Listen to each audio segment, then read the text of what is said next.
આપ સૌ જાણો છો એ પ્રમાણે માનનીય મુખ્યમંત્રી શ્રી યુએસ અને હવે Canada vibrant Gujarat global summit માટે રાજ્યમાં ઇન્વેસ્ટમેન્ટ આવે એના માટે પ્રવાસે છે. માનનીય મુખ્યમંત્રી શ્રી ભૂપેન્દ્રભાઈ પટેલે કેનેડાથી માર્ગદર્શન અને સૂચના રાજ્યની હાલની જે પરિસ્થિતિ છે એના સંદર્ભે સૂચના અને માર્ગદર્શન આપ્યું છે. નાયબ મુખ્યમંત્રી માનનીય હર્ષભાઈ સંઘવી સાથે વિચાર વિમર્શ અને ચર્ચા બાદ ઉર્જા મંત્રી શ્રી ઋષિકેશભાઈ પટેલ, રાજ્યમંત્રી કૌશિકભાઈ વેકરિયા, જળ સંપત્તિના પાણી પુરવઠા મંત્રી અમારા સાથી ભાઈ શ્રી ઈશ્વરભાઈ પટેલ અને ઉચ્ચ અધિકારીઓ સાથે બેઠક કરીને માનનીય મુખ્યમંત્રીશ્રીના માર્ગદર્શન મુજબ રાજ્ય સરકારે કેટલાક નિર્ણયો હાલની સ્થિતિમાં લીધા છે. સૌપ્રથમ તો એક ખાંડનો વિષય. રાજ્યની જનતાને રાજ્ય સરકાર દ્વારા જણાવવું છે કે આપણે ત્યાં 17 જેટલી ખાંડ મિલો પ્રતિદિન 73,800 પિલાણની ક્ષમતા ધરાવે છે. 2 લાખથી વધુ ખેડૂતો શેરડી આપે છે અને એના થકી દર વર્ષે 9 લાખ મેટ્રિક ટન જેટલું ખાંડનું ઉત્પાદન એ રાજ્યમાં થઈ રહ્યું છે. હાલમાં ગુજરાતની ખાંડ મિલો પાસે 18 લાખ ક્વિન્ટલ જેટલો ખાંડનો જથ્થો 18 લાખ ક્વિન્ટલ જેટલો ખાંડનો જથ્થો ઉપલબ્ધ છે. 15 ઓક્ટોબરથી નવી સિઝન શેરડીની શરૂ થવાની છે. 4 મહિના ચાલે એટલો જથ્થો હાલ એ ખાંડનો રાજ્યમાં આપણી પાસે ઉપલબ્ધ છે. આગામી સમયમાં બજારમાં ખાંડની મુશ્કેલી પડે તેવું હાલ લાગતું નથી. ગુજરાત રાજ્યની કોઈ ખાંડ મંડળી શેરડીમાંથી સીધું ઇથેનોલ બનાવતી નથી. શેરડીના પિલાણ બાદ ખાંડ બન્યા પછી જે મોલાસીસ મળે છે તેમાંથી જ ઇથેનોલ બનાવવામાં આવે છે. એકાદ ખાંડ મિલ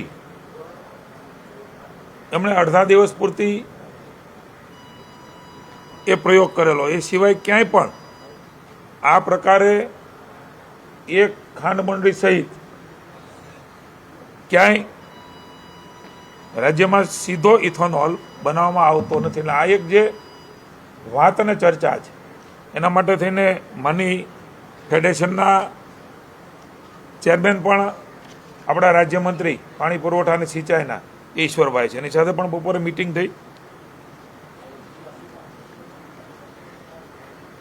મને કહેતા આનંદ છે કે અગાઉ ફેક્ટરીની બહાર પ્રતિ ક્વિન્ટલ 6500થી પણ વધુ ભાવ એ ઉંચકાયા હતા.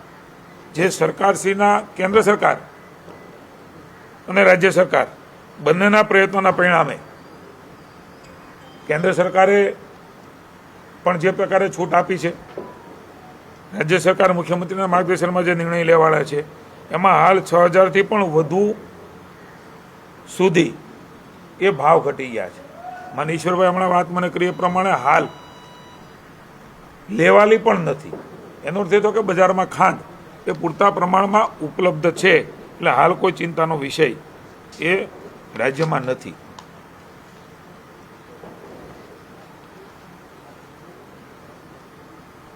માનનીય મુખ્યમંત્રીશ્રીના માર્ગદર્શન મુજબ રાજ્ય સરકાર દ્વારા સૌની યોજના અને સુજલામ સુફલામ યોજના મારફતે સૌરાષ્ટ્ર અને ઉત્તર ગુજરાતમાં નર્મદા આધારિત પાઇપલાઇન નેટવર્કથી જોડાયેલા તળાવો અને ડેમોમાં પાણી આપવાની કામગીરી એ શરૂ કરી દેવામાં આવેલી છે જ. એ શરૂ છે.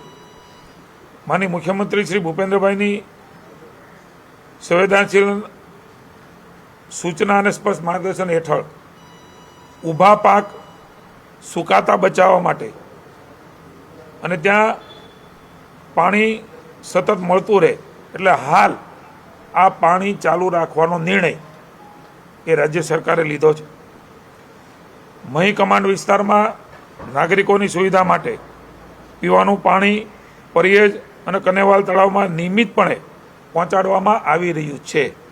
પીવાના પાણીની સાથે સાથે ખેડૂતોના હિતને સર્વોપરી રાખીને ઊભો પાક બચાવવા માટે આણંદ અને ખેડા જિલ્લાઓમાં કડાણા ડેમમાંથી સિંચાઈનું પાણી છોડવાનો પણ મહત્વપૂર્ણ નિર્ણય એ આજે લેવાયો છે. માની સંજયભાઈ મૈડા, મંત્રી શ્રી કમલેશભાઈ પટેલ, મંત્રી શ્રી સ્થાનિક MP, અમારા સૌ સ્થાનિક ધારાસભ્યશ્રીઓની રજૂઆતને લઈને આજે અમારા સિંચાઈ મંત્રીશ્રીએ એ જિલ્લાના ખેડૂતો માટે પણ ચિંતા કરીને નિર્ણય એ મુખ્યમંત્રીના સાથે જ વિચાર વિમર્શ બાદ લેવાનો છે. રાજ્યમાં ખેડૂતો માટે વીજળી આપવાનો પણ નિર્ણય 8 કલાકના બદલે નિયમિત ગુણવત્તાસભર 8 કલાક વીજળી મળી રહે, એમાં કોઈ અવરોધ ન આવે એના માટેની પણ ચિંતા કરે છે. અને સાથે સાથે એ જરૂરિયાત ધ્યાને રાખીને ત્વરિત નિર્ણય 7 જિલ્લાઓ અમરેલી, કચ્છ, જામનગર, દેવભૂમિ દ્વારકા, ગીર સોમનાથ, પોરબંદર, જૂનાગઢ અને રાજકોટ જિલ્લાના કેટલાક તાલુકા 10 કલાક વીજળી આપવાનું શરૂ કરી દીધું છે. રાજ્યની સરકારે પરિસ્થિતિ પામીને માનનીય મુખ્યમંત્રી સાથે ચર્ચાઓ કરીને આ નિર્ણય એ લેવાઈ ચૂક્યો છે. અમરેલી, કચ્છ, જામનગર, દેવભૂમિ, ગીર સોમનાથ, પોરબંદર અને જૂનાગઢ જ્યાં જરૂરિયાત છે, જ્યાં ડિમાન્ડ છે ત્યાં આપવાનું શરૂ કર્યું છે. આજે નિર્ણય લીધો છે જ્યાં ઓછો વરસાદ છે ત્યાં પણ આ પ્રકારે 10 કલાક વીજળી એ આપવાની શરૂઆત કરી છે. રાજ્યના અન્ય કોઈ પણ જિલ્લામાં જો પાક માટે પાણી માટે વધુ વીજળીની જરૂરિયાત ઊભી થશે તો ત્યાં પણ જરૂર પ્રમાણે 10 કલાક વીજળી રાજ્યની સરકાર આપશે એવો પણ મહત્વપૂર્ણ નિર્ણય જરૂરિયાત મુજબ એ નિર્ણય થશે ને એ પ્રમાણે વીજળી પણ આપવામાં આવશે. મિત્રો, ઘાસચારાની વાત છે. પહેલેથી જ માનનીય મુખ્યમંત્રીશ્રીએ ઘાસચારા માટે પહેલીવાર કલેક્ટરોને પાવર આપ્યા છે, જેનાથી રાહત કમિશનર સુધી ન આવવું પડે, રેવન્યુ વિભાગ સુધી ન આવવું પડે. હાલની જે સ્થિતિ છે એમાં 301 ગામોમાં 90,000 જેટલા પશુધન સુધી ઘાસચારો પહોંચાડી દેવામાં આવ્યો છે. અત્યાર સુધી સફળતાપૂર્વક 16 લાખ કિલો ઘાસચારાનું વિતરણ પણ એ પશુપાલકો માટે પૂરું પાડવામાં આવી રહ્યું છે 2 રૂપિયાના ભાવથી. આ પ્રકારે રાહતથી પણ આ કામ વેલ એન્ડ એડવાન્સ એ રાજ્યની સરકારે નિર્ણય લઈ લીધો છે. ઘાસચારાની પણ કોઈ અછત નથી. સરકાર પાસે પૂરતા પ્રમાણમાં ઘાસચારો માનનીય અર્જુનભાઈ મોઢવાડિયા સાથે મંત્રીશ્રી સાથે ચર્ચા થયા મુજબ 2 વર્ષ ચાલેલો ઘાસચારો હાલમાં ઉપલબ્ધ છે.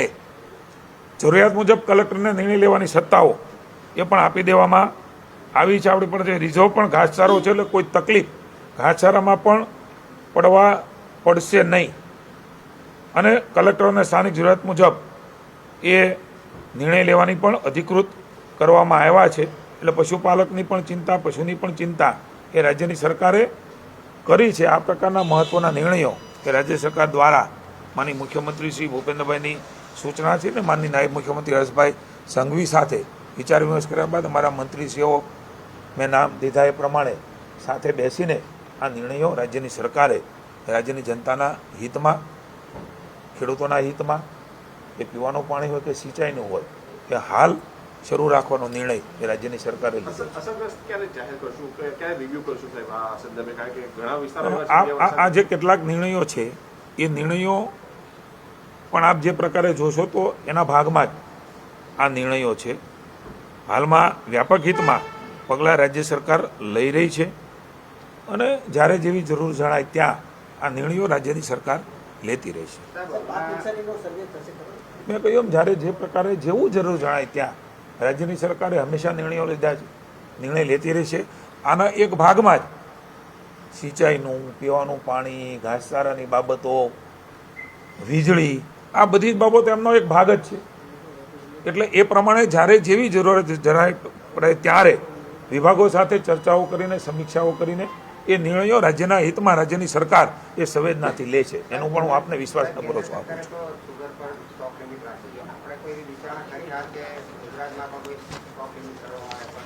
મેં હમણાં જ આપને જણાવ્યું કે કેન્દ્ર સરકારના પ્રયાસોથી નાના માણસની ચિંતા મોદી સાહેબે કરી છે ને એના માટે જ 6500માંથી આજે 6000 પણ લેવાલી નથી. જે ધારાધોરણ છે, ખાંડના કોટા છે ભારત સરકારના, એ સૌ જાળવે છે, પણ આપણી પાસે જે ખાંડનો સ્ટોક છે એ ખાંડનો સ્ટોક એ 4 મહિના સુધી ચાલે એટલો ઉપલબ્ધ છે.